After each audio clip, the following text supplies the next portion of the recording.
Hello everyone and welcome to instant biology by doctor Neela. मैं फिर से आ गया हूँ आपके बीच में एक बहुत इंपॉर्टेंट इन्फॉर्मेशन के साथ। आपको जानकारी होगी कि हमारे देश में defence research and development organisation एक काफ़ी बेहतरीन ऑर्गेनाइजेशन माना जाता है और यहाँ पे डिफेंस से रिलेटेड रिसर्च होती है। Defence research and development organisation के बहुत सारे अलग अलग यूनिट्स हैं या ऑफिसेज हैं जो पूरे देश के अंदर अलग अलग जगह पे लोकेटेड है। अक्सर उन यूनिट्स या ऑर्गेनाइजेशंस में वैकेंसीज निकलती रहती हैं या जेआरएफ की पोजीशंस निकलती रहती हैं जिसके थ्रू आप आगे चल कर के पीएचडी भी कर सकते हैं। ऐसे ही एक पोजीशन मेरी नज़र में आई जिसको मैं आज आपको बताना चाहता हूँ। बेसिकली दो चीज़ें हैं जिसमें जिनके बारे में मैं यहाँ पे बताना चाहता हूँ। दो चीज़ों यहाँ पे आपके मतलब की हो सकती हैं, मैं उनके बारे में आज बात करूँगा। एक तो जेआरएफ पोजीशन नॉर्मल जो होती है बायोलॉजी बायोटेक्नोलॉजी वगैरह के स्टूडेंट्स के लिए वो है, और दूसरी है बायोमेडिकल स्टूडेंट्स के लिए भी यही चीज़ है। तो दोनों चीज़ों के बारे में बात करूँगा। वीडियो शुरू करने से पहले आपसे एक हम्बल रिक्वेस्ट है कि चैनल पे दिया जाने वाला कंटेंट अगर आपको पसंद आता है तो वीडियो को ज़रूर लाइक करिएगा, चैनल को ज़रूर सब्सक्राइब कर दीजिएगा, क्योंकि यही एक तरीका है जिससे हम अपनी रीच बढ़ा सकते हैं और दूसरे स्टूडेंट्स तक भी पहुंच सकते हैं जहां तक इन्फॉर्मेशन नहीं पहुंच पाती जनरली। अपार्ट फ्रॉम दैट ये हमारे लिए कंटिन्यूअस मोटिवेशन जैसा भी रहता है ताकि हम आपके लिए और बेहतर कंटेंट हर बार लेकर के आ सकें। सबसे पहले तो आप ये देख लीजिए, ये वेबसाइट है drdo.gov.in एंड /DRDO/what's new। यहाँ पे नीचे आप स्क्रॉल करते हुए जाएंगे तो आप दो चीज़ें देख सकते हैं कि walk in interview for award of junior research fellowship JRF in DRDE Gwalior, और नीचे देख सकते हैं advertisement for award of JRF and research associate. इन दोनों के बारे में मुझे बात करनी है। पहले ऊपर वाले को अगर आप क्लिक करेंगे तो वो ग्वालियर वाला जो पोजीशन है वो आपके सामने आ जाएगी। चलिए देखते हैं पहले उसको।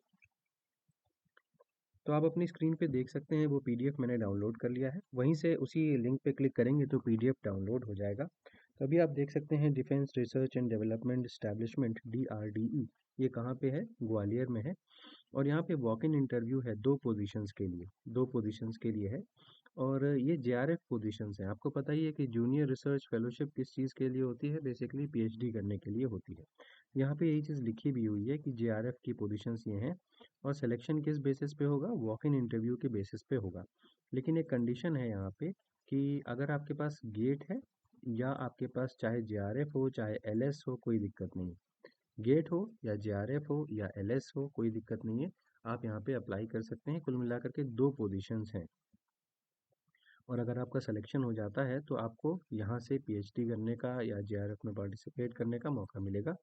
आपके पास एसेंशियल क्वालिफिकेशन क्या होनी चाहिए? First class MSc in biological science और life science, zoology, biotech, molecular biology, microbio, pharmacology, toxicology, immunology, इतने सारे सब्जेक्ट्स यहाँ पे दिए हुए हैं। 28 साल अपर एज लिमिट है और यहाँ पे जो डेट ऑफ इंटरव्यू बताई जा रही है वो 15/7/2024 को बताई जा रही है। तो काफ़ी समय है आपके पास, आप सोच विचार करके यहाँ पे अप्लाई कर सकते हैं। स्टाइपेंड जो देंगे यहाँ पे वो एट पार दे रहे हैं जो नॉर्मल जेआरएफ में मिलता है, 37,000 पर मंथ। जो कट ऑफ डेट है एज की, वो जिस दिन इंटरव्यू पड़ रहा है उस दिन कट ऑफ डेट कैलकुलेट की जाएगी। उस दिन मतलब आपकी एज कैलकुलेट की जाएगी। और एससी एसटी के केस में और ओबीसी कैंडिडेट्स के केस में एज का रिलैक्सेशन भी अवेलेबल है, 5 साल और 3 साल रेस्पेक्टिवली। नेक्स्ट अगर मैं बात करता हूँ तो टेन्योर जो है यहाँ पे मैक्सिमम 5 साल का टेन्योर है, जैसे पीएचडीज में होता भी है। पहले 2 साल जेआरएफ मिलता है और उसके बाद लास्ट के 3 साल एसआरएफ मिलता है। तो ये मतलब बिल्कुल वैसे ही है। अब इंटरव्यू के बारे में अगर हम बात करें तो सुबह 9:30 बजे से डेट ऑफ इंटरव्यू है। कहाँ पे होगा? Main gate reception, DRDE, Jhansi road, Gwalior में। अगर आप देर से पहुँचते हैं तो आपका इंटरव्यू नहीं लिया जाएगा। अगर ज़्यादा नंबर ऑफ़ कैंडिडेट्स यहाँ पे पहुँचते हैं तो वॉक इन इंटरव्यू के पहले एक मतलब वॉक इन इंटरव्यू जिस दिन है उस दिन तो होगा ही, साथ ही साथ वो नेक्स्ट डे भी कैरी किया जा सकता है। तो स्टूडेंट्स को अपने अकॉर्डिंगली, उस तरीके से अकॉर्डिंगली प्लान करने को बोला जा रहा है। अब कैसे कर सकते हैं? Application form can be downloaded bye DRDO. मेरे पास एप्लीकेशन फॉर्म है, मैं भी आपको दिखा देता हूँ। उसके बाद वो जो एप्लीकेशन फॉर्म है उसको अच्छे से फिल करिए और फॉरवर्ड कर दीजिए उसको director.drde@gov.in एंड anupam.beal@gov.in। ठीक है, समझ में आ गया? तो ये दोनों ईमेल आईडी पे आप एप्लीकेशन फॉर्म फिल करके फॉरवर्ड कर दें। Form need to be submitted in both word and PDF files as given in the format. तो ये दोनों ही फॉर्मेट में आपको ये फॉर्म फिल करना है। अच्छा, अपीयरिंग फॉर इंटरव्यू, अगर आप अपीयर कर रहे हैं, the candidate should be required to submit hard copy of the duly filled application form. जो आपने एप्लीकेशन फॉर्म फिल किया था उसका हार्ड कॉपी ज़रूर डाउनलोड करके रखिएगा और वो आपको फिल करना पड़ेगा जब आप इंटरव्यू देने जाते हैं। इसके अलावा रीसेंट पासपोर्ट साइज फ़ोटोग्राफ आपको इसके टॉप राइट कॉर्नर पे चिपकानी होगी। इसके अलावा आपको one set of attested copies of degree, academic qualification वगैरह लेकर के जाना होगा। अगर yes, candidate selected as JRF may be allowed to register for PhD. जैसा कि मैंने बताया था कि जेआरएफ का मतलब ही यही होता है कि आप पीएचडी कर सकते हैं आगे चल करके, वही चीज़ यहाँ पे लिखी हुई है। बट उसको साफ शब्दों में कभी लिखा नहीं जाता है, क्योंकि अगर स्टूडेंट उस तरीके का मतलब कैलिबर नहीं दिखाता है तो वो पीएचडी के लिए रजिस्टर नहीं करवाते हैं। ठीक है, तो आपको अपने साथ ओरिजिनल डॉक्यूमेंट्स और टेस्टिमोनियल्स भी लेकर के जाने होंगे। अपार्ट फ्रॉम दैट, ये यहाँ पे लिखा हुआ है किस तरीके से आप ग्वालियर पहुँच सकते हैं। कोई भी इनकम्प्लीट एप्लीकेशन मत लेकर के जाइएगा, अदरवाइज कंसिडर नहीं किया जाएगा, कोई टीए डीए पे नहीं किया जाएगा। अब आप नीचे स्क्रॉल करते जाइए तो ये इनका एप्लीकेशन फॉर्म है, इसी में आपको अपनी सारी डिटेल्स वगैरह भरनी है। अच्छा, जो दूसरा वाला लिंक था, जब मैं वेबसाइट के ऊपर था मैं आपको दिखा रहा था, तो मैंने एक और लिंक आपको दिखाया था।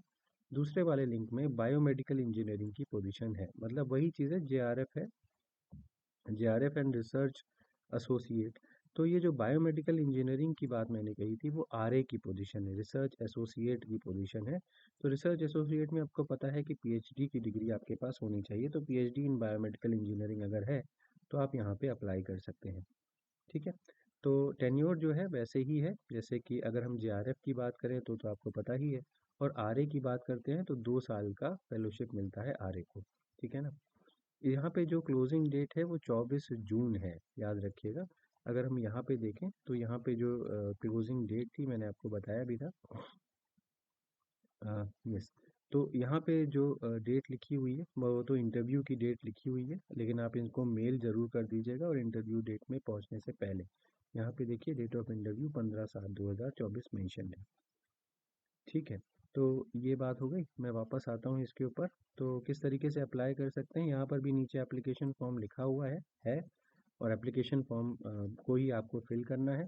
वहाँ पे जब आप और क्या करना है, single application form along with certificates in support of minimum educational qualification, matriculation certificate, birth certificate, इसके अलावा गेट नेट स्कोर कार्ड वगैरह अगर आपके पास है तो वो सब आप सिंगल पीडीएफ फाइल बना करके सब्जेक्ट कोड और आपका नाम और डेट ऑफ ईमेल, ये सब चीज़ें ईमेल कर सकते हैं।